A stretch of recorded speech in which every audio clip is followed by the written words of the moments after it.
Happy Monday, everybody, from the Austin and Birm Show on 97.1 The Fan, 10 TV, 10 TV Plus, anywhere else you get your podcasts. I'm Jeremy Birmingham, joined today by Zach Boren, former Ohio State captain and overall good guy who loves football. It's weird doing this on a Monday morning with you, Zach. It's not Austin. I assume from your perspective, like the camera looks a lot crisper. There's not a lot of fuzz. So that's probably weird for you. But yes, sound is better, picture is better, conversation might be better. Who knows? I mean, I'm just happy you can join me on this Monday morning. Yeah, I mean, the thing is, Zach is getting ready to move out of his house. We're trying to scramble all this stuff together. Austin's in Disney World. The Ohio State didn't play this weekend. There's not a lot to talk about when it comes to the Buckeyes that hasn't been discussed already. But over the course of the last week, Zach, a lot of discussion about the upcoming game against Penn State. Feels like to me it's been sort of diffused and deflected and put away because people around the country are under this impression that Penn State just stinks. I don't feel that way. And I know you've probably watched enough Penn State to know that and played against Penn State enough to know what that game means to them. And like as you head into this week, Ohio State, I think, is now a 3-score favorite.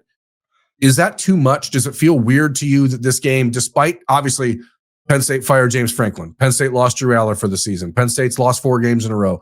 Penn State's falling apart. But like it's Ohio State, Penn State, and it still feels like this is a game that the people at the Woody Hayes Athletic Center are taking very, very seriously to start off this week. Yeah, I don't understand the narrative surrounding this game right now. I also don't understand the spread of, I believe at this point it's 17.5 or something along those lines. Don't get any of it because at the end of the day, this Penn State team might not have James Franklin, which if you talk to a lot of Penn State folks, that might be the greatest thing going into a big-time matchup. This team also doesn't have Drew Aller, but I think everyone around the country has seen that Drew Aller wasn't as sharp as maybe some people anticipated him to be this year. Now, in saying that, this Penn State team has the same personnel and same talent that everyone was expecting to win the national championship game. Like this team hasn't changed from the expectations just 8-9 weeks ago. This same team went to overtime with Oregon, and a lot of people said, kind of 3 quarters of that game they got dominated. The 4th quarter they dominated, and I think a lot of people would argue that they should have won in overtime. Yes, this same team, wasn't motivated against a UCLA team the week after that or a Northwestern team, and the list goes on, right? This team is going to be ultra motivated to come into the Horseshoe and play the number 1 team in the country and show everyone that they're not just going to lay over. When the guys on this team look at each other and say, we should have, our expectation was to be playing in a national championship and winning a national championship game. Guess what? This is going to be their national championship game to them. They are going to do everything they possibly can. Terry Smith, the interim coach, I believe it's Terry Smith, right? Yeah. Terry Smith, the interim coach for Penn State. This is his way of showing Penn State. He deserves a job. AD, like, hey, this is my job interview, right? I'm gonna do everything I possibly can. So you're going to see a team that's very hungry. You're going to see a team that's motivated to make big plays, to make splash plays, to get as much momentum as they can, whether it be trick plays, whether it be whatever it might be to get an upper hand. This team is going to do it. Yeah, they're not. It's weird because this isn't a team that's just on the precipice of falling off the cliff of the earth, but like they're desperate. They obviously, like, if you don't win this game, you might not even become bowl eligible if you're Penn State. Like, there's a lot of weird things that are at play here. As you mentioned, obviously the Terry Smith, who's been a guy who's been a part of that staff for a long time, trying to prove that he can maybe be the head coach since no one else seems to want it. Andy Koltanecki now on the firing block a little bit, the offensive coordinator who just a year ago was like the belle of the ball. Jim Knowles, obviously the storylines there are copious. They are obvious. They are in your face. But when you look at this, like, I don't think Ohio State is looking at this Penn State team and saying that it's worse because Drew Aller can't play. Like, I actually think that there's some belief that Ethan Grunkmeyer, the second-year quarterback from Columbus, Ohio, is maybe going to provide a little bit of a spark that Drew Aller couldn't, because everyone knows what you get out of Drew Aller. You don't know what you're going to get out of Ethan Grunkmeyer. And that's kind of where I want to ask you as a former linebacker, but you have a unique perspective here from playing both sides of the football in college. What's the difference between for an offense when you have a quarterback that's taking over and learning things? Do you get like that dead cat bounce? You know what I mean?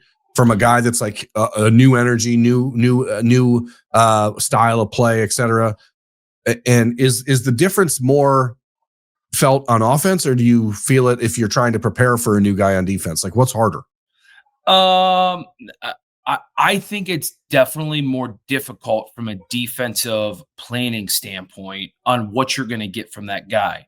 Now, on the flip side, Berm, we could even talk about, my freshman and sophomore year on offense with Terrell Pryor, when there was a big play to be made or something to be done, everyone kind of looked at Terrell and said, hey, the guy's going to do his thing, right? You fast forward to my junior year when we're going back and forth between quarterbacks, and it reminds me so much of what Penn State's going through, that everyone around, either at that time, Joe Bowsman or Braxton Miller, steps up and is like, hey, I'm going to do everything I possibly can to make the play to put kind of the quarterback on my back. And so from a game planning standpoint, obviously, to your original question, it's a lot more difficult with Ohio State's defense to figure out what Ethan Grunkmeyer is going to do, especially the last game Penn State played against Iowa. I believe their third-string quarterback, who's a way more mobile guy, got 20 snaps or something like that against Iowa at Iowa. So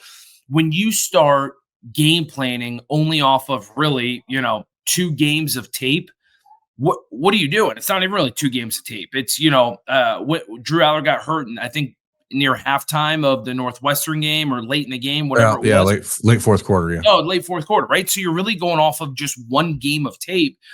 So it'll be interesting to see what they're going to do. I know the storylines you already brought up is what I am so amped up about this week. You've got Jim Knowles, who wants to do everything possible to shut down Ryan Day and Brian Hartline's offense. Like Jim Knowles might go all out blitz 10 plays in a row to just see what can happen, right? You don't know what's going to come from Jim Knowles. You might know There's better. There's a good chance that leads to 7 touchdowns for Ohio State. So correct. But Jim Knowles is going to do everything possible from that standpoint. You talk about Ethan Grunkmeyer, right? Like, Ethan Grunkmeyer is an Olentangy kid that should have been in school with RJ Day, which is Ryan Day's son, right? And so Ryan obviously knows Ethan Grunkmeyer very well. The families know each other very well. Like, you've got a kid who grew up here and is coming into the horseshoe for the very first time. Like, that's a huge storyline. And then the other storyline that also no one's talking about, which is kind of how we let off our show today, is you've got these Penn State players that all came back for their senior year, wanting to win a Big Ten and wanting to win a national championship. These guys have never beaten Ohio State, right? And there's a pseudo kind of rivalry between Penn State and Ohio State that no one really discusses or makes a big deal about, but there is, especially between the coaching staff and players. And so you've got these guys that have not been Ohio State yet and are going to do everything possible to win this football game. So the storylines are abundant. The energy is going to be abundant in this game. Like, it's not a number 1 Ohio State versus a 4-loss Penn State team that's reeling. This is going to be a big-time heavyweight fight. And what's fascinating, Zach, is that Ohio State has obviously beat Penn State 8 times in a row. I think like 15 of the last 16. But of those 8 games, like, I think only one of them has been over a 2-score difference. So, like, we're so used to this being one of those games where Ohio State goes into it thinking it's going to be close. And I have felt over the last couple of years that at times Ryan Day pays a little bit too much deference to the opponent and says to him, and like kind of talks himself into the idea that a game has to be close because the team they're playing has good players. But when we're talking about Penn State, obviously you don't have Drew Aller. You have Grunkmeyer coming home and making his first start. Like, Jackson Smolik, the backup quarterback for Penn State, did play a lot against Iowa, but he didn't throw a pass. So is he just going to be the who's the guy they just lost to Missouri? Pabula. Yeah. So, like, is he the Andy Koltanecki, the Penn State offense coordinator, shut down their offensive practice stuff to the media last week for the first time like ever? So they're trying to do some things. Clearly, they want to come out and be tricky. But for Ohio State and the defense, what's the biggest challenge you face there? Is it not knowing if, with Penn State having an off weekend as well this week, if they're just going to come out and do something totally different? Is it not knowing what Grunkmeyer can do? I've talked to people in the program at Ohio State, and they said that they thought Ethan Grunkmeyer played fairly well against Iowa, despite the fact that he was 15 to 28 for 93 yards and 2 interceptions and no touchdowns. Like, statistically, it doesn't look like he played very well. But when you're on the road making your first start and you're doing it at Iowa at night, like, that can be a daunting place to go in. What can Ohio State actually learn from watching that Iowa tape? Or is there such a difference between game 1 and game 2 for a quarterback, and then you add in the off week and the potential for new wrinkles, that maybe you take that tape and completely dismiss it? Like, you can't really learn tendencies from one game film, right? Birm, yes to all of the above of what you just said, even though not all of them were yes, no questions. But it's so hard when you don't know what's coming to game plan from a defense standpoint. And you hit the nail on the head of Penn State's going to throw some new things at Ohio State. They're going to give them things that they've probably never seen before and never shown on tape. That's what makes it so hard, because how do you pick up on tendencies? How do you look at their top 3 formations? How do you look at their top 3 route trees that they've been running that year, right? Like, those are all things that so many defenses, when you're game planning, you do, right? Because they'll show different formations, but still run their top 3 plays. They'll show different formations, but still run their top 3 route tree that they like to run, right? So, like, that's normally what you do as a defense, is pick up on those tendencies. Well, when you close practice to the offense's side of the ball, when you're throwing in multiple quarterbacks, when you've got quarterbacks that you barely have any tape on, you have no idea what they're going to do. And that's what makes it so hard. It almost feels like a game 1. And when I say that, so many defenses go into game 1 of the season playing base defense. They're not going to do anything crazy. They're not going to, have a specific game plan. It's a lot of it play defense and just read and react. And you're going to see a lot of that, because Ohio State can't go and throw a whole bunch of different looks at them, not knowing what Penn State's going to come out in, especially when they're showing different personnels and things like that. So Ohio State's got to play base early on. You might see them make big adjustments as the game goes on, but this is going to play very much like a week 1 game for the Ohio State defense. Now, if they pick up on tendencies where, certain quarterbacks or certain personnel or certain combinations of running back, quarterback, wide receiver are in, and guess what? They are running the football or passing the football, right? And you start picking up on things. That's where the guys in the box, that's where the GAs are so crucial, because they start charting that stuff so quickly and early that they can pass that information along. And that's when you start picking up in your tendencies in game and can start calling plays. And kind of that's when you get into your chess game. Obviously, there's a whole week worth of discussion ahead of this game, but from your perspective, watching Penn State as you have this year, watching Ohio State, what's the area that you look at this Penn State team and think to yourself, well, if they do this, that there's a path to win? Because, I mean, when you're talking about Ohio State, the Buckeyes do so many things so well. But I go back to last November, and I remember talking to Austin and other people at the time saying, hey, there's a path to victory here for the guys from Ann Arbor. And if things go this way, then it's a problem for Ohio State. Now, Buckeyes were 23-point favorites in that game. They're 17.5 points favorites in this one. So, like, what to me, it's like, does Penn State have to come out and run the triple option on Saturday just to, like, to completely surprise Ohio State? Or, like, is there a world where you look at what Penn State does with a brand new quarterback, with wide receivers who, even though they went and brought in new guys, have been still a little bit underwhelming because the offensive play calling has been suspect? Nicholas Singleton looks like a guy who has never played football before after being one of the most vaunted backs in the country over the last couple of years. Like, what can they do to actually put Ohio State in peril from what you've seen? There are 3 things. If Penn State somehow, some way, and they couldn't do this under Drew Aller, so with the new quarterbacks, who knows, if they are somehow able to throw the football and be a threat vertically down the field, that can be an issue for Ohio State, because everyone this year that's played Penn State has played man on the outside and dared Penn State to run the football. And guess what? Penn State can't run the football when you're loading the box. So if they somehow, some way come out and are able to get a connection downfield and start building some momentum in the passing game, that's a big thing for them. The other thing is The next two are probably pretty obvious, but it's a way for them to win the game. The turnover battle, right? If Ohio State goes out there and turns the ball over, whether that be, we've seen it on special teams, whether, fumbling the football, whether that be not getting an onside kick if Penn State does a surprise onside, whether that be just, making dumb mistakes on offense, fumbling the football, throwing interceptions, doing those things. Like that's killing yourself with penalties, et cetera. Correct, right? And then the third thing is the explosive plays. And when I say explosive plays, I say, the fake punt, the reverse pass, like the things that Michigan has done the past couple of years that in situations where you're like, there is no way they're calling a trick play, because let's be honest, like trick plays are gimmick plays that people think they work all the time. They really don't, right? And you're taking the core players out of what they really do with a halfback pass or a wide receiver pass, right? If Penn State is able to call those plays, connect on those plays, and get some big first downs and keep the momentum going on drives, that's a recipe to beat Ohio State. And so those are the three things. Like if I'm Ohio State, I'm making sure I'm taking care of the football. I'm making sure I'm alert on every special teams. I'm looking at my tape in self scouting, which I know they do on bye weeks. But looking, hey, are my guys on kickoff bailing a little too early before the balls hit? We saw what Wisconsin did in punt. Right? Wisconsin had a fake punt for 22 yards. And guess what? All of the guys on punt return bailed. And so there's little things like that they have to make sure they have sound for Saturday, because Penn State will try and attack them in those situations. Yeah, I mean, they lost to Iowa a week ago, 25-24, again, in Iowa City.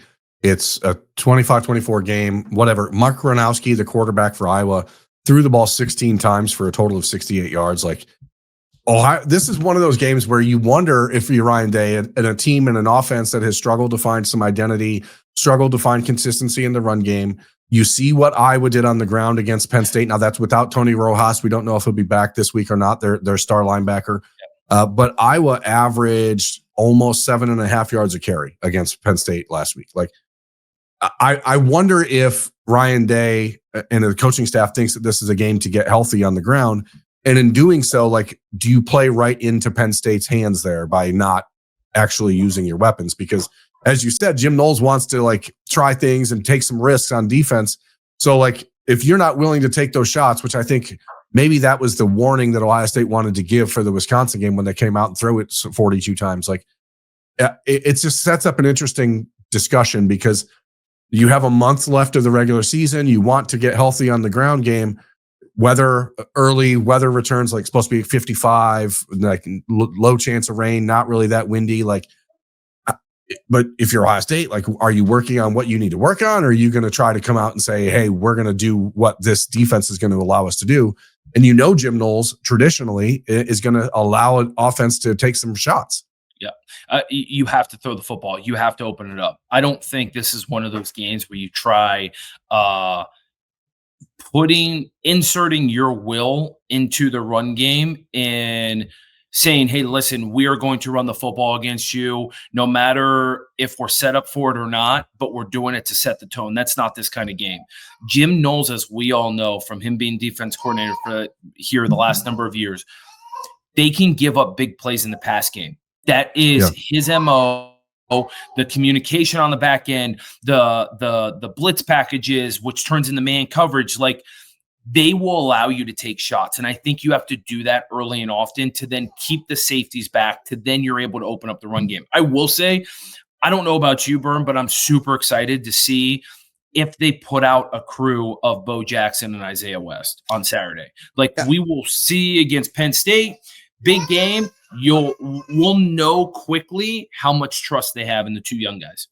Yeah, I mean, it feels like that's where it's heading. I mean, for the offense, it seems like, and again, I hate using terms like seems like or feels like, but there does seem to be a noticeable difference in the energy that the run game has when the young guys are on the field. And that's not to say James Peoples isn't a young guy. Obviously, he's only in his second year, but I'm talking Bo Jackson and Isaiah West, the willingness that they have to put their head down and get skinny and get through a hole, get small. They've done a much better job, that pair has, of actually playing to the offensive line strengths. and it sets up the run game in a nice way. And that sets up what you saw last week against Wisconsin with the play action, with Julian Sayin being able to do some more stuff. I mean, obviously, ironically, the game against Wisconsin, Ohio State drops back, throws it 42 times, the most in Julian's career. The pass protection for Ohio State in that game was probably the worst it's been in a game this season. Yes. So, like, what does Jim Knowles see there? Does he see an opportunity to take some risks? That's really the game within the game. And, we all know, you and I know Ryan Day fairly well. Like, we know he's not going to say anything about maybe any personal feelings about this game, especially with the defensive coordinator at Penn State. But, like, we know him well enough to know that if he's letting it rip, it's because he wants to inflict some damage. And so we're gonna see early, I think, in that game. I wanted to ask you, Zach, on an off week, these are sort of new phenomenons around college football to have, especially the pair of off weeks. But what was like the real value for you? Because we've seen Ryan Day's teams in the last couple of years not really come out clean after off weeks, and that's been a recurring problem. Do you think that this second off week, if it's handled significantly different than the first one, that the result on Saturday will look different than the previous return games? Yeah, off weeks are great, but they also kill momentum. And what I say by that is, when you're playing football, your entire year is regimented, whether it be winter workouts, whether it be spring football, summer workouts, into training camp in the season. Like, you are on a regimented schedule. And when you hit the season and you're so used to Sunday's this, Monday, Tuesday, Wednesday, Thursday, Friday, Saturday, right? And it's game day. When you change that up, it just takes you out of your routine. And as we all know, sometimes when you get out of your routine, even if it's one time, it's hard to get back into it. And so that's the thing. And I don't want to say they've always started slow. Maybe they started a little bit slow against Washington, but then again, your bye week is you're going on the road across the country in a place that's really tough to play. And so, in a first road game of the season, et cetera. So correct, right? There's so many other things. So I think this is handled differently. I think the mindset coming out of this bye week is different, because guess what? After this bye week, all games are in November and here on out, right? And we all know in November is when championships are won. And so there is no taken off the gas, but right, the one at the beginning of the year might be more of, hey, let's self-reflect on the first 3 weeks. Let's catch our breath. Let's see what our identity is going to be once we get into conference football. Now it's, hey, listen, we got our foot on the gas pedal, and now it's, hey, we're going after everyone's throat, and we have the next 4 games dictate whether we're playing in the Big Ten championship game, whether we're making the college football playoff. Right? Like, there's tons of things at stake, and those guys know it. The one thing I do like about bye weeks, though, is it's such off weeks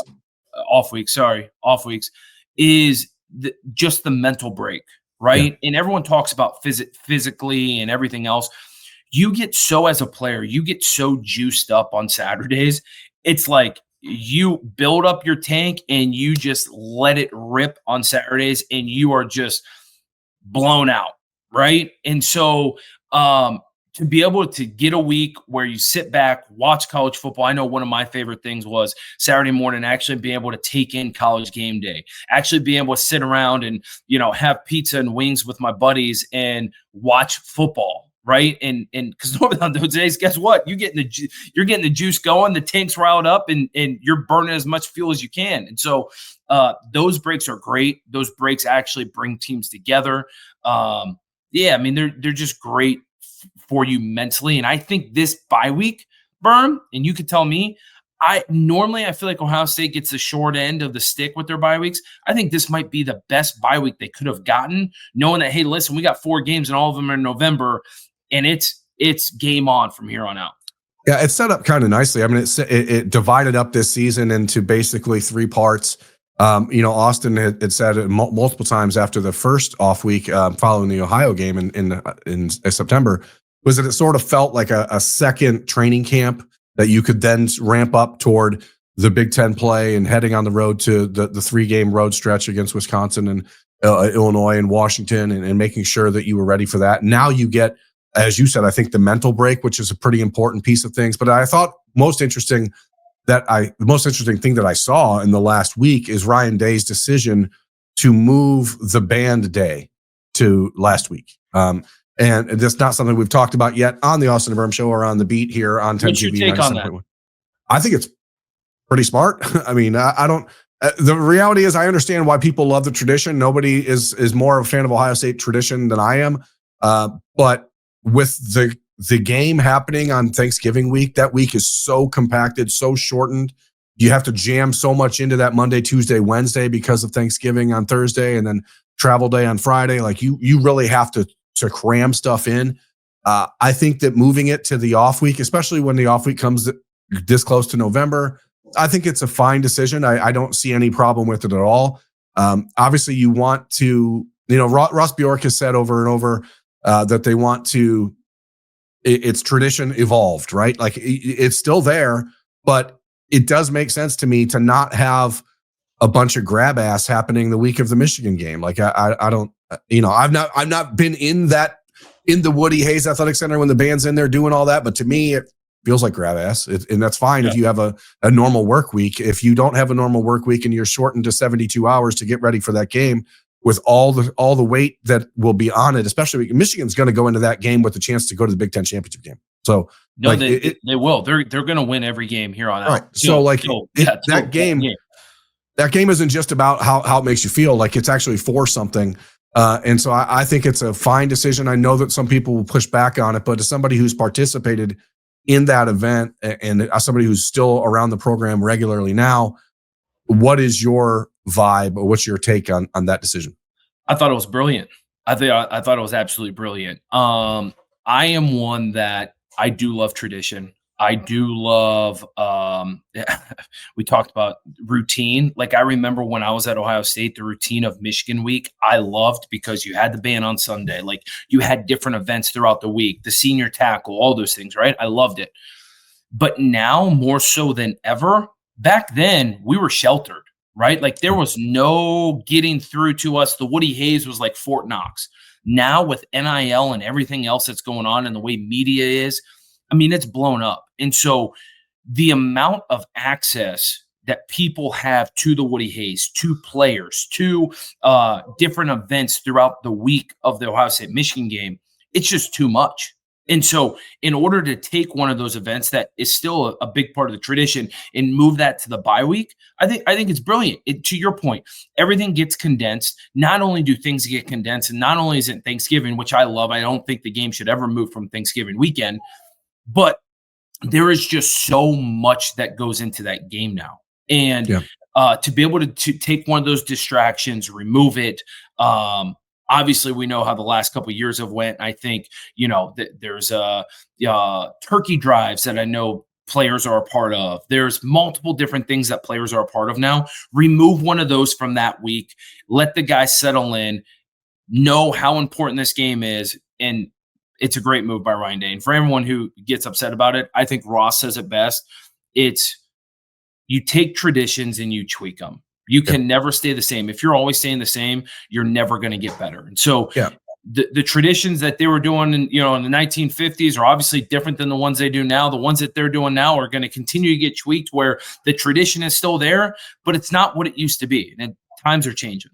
Yeah, I mean, in the 50 years ago, that game was the last game you played in your college career. So now, if this happens and you do things the right way, you might have 5 games after the Michigan game. So to put all of that emphasis on that week, like hell, dance with the band in January. I don't care. Like, fine, there's plenty of time to do it now, and I think that this is a smart decision.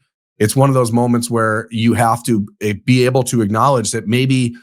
We're being distracted during the week of the game because we're doing so many things. And again, now that it's basically a 3-day work week instead of 5 like it used to be, I think it makes perfect sense. And Ryan Day constantly trying to find ways to do things a little bit different in order to give his team the best opportunity to win. Normally, that's just because his team is better than everyone else. And that's probably going to be the case against Penn State as well. But as we talked about on this episode of The Beat, Penn State is going to be ready to play. Ohio State will be ready to go as well.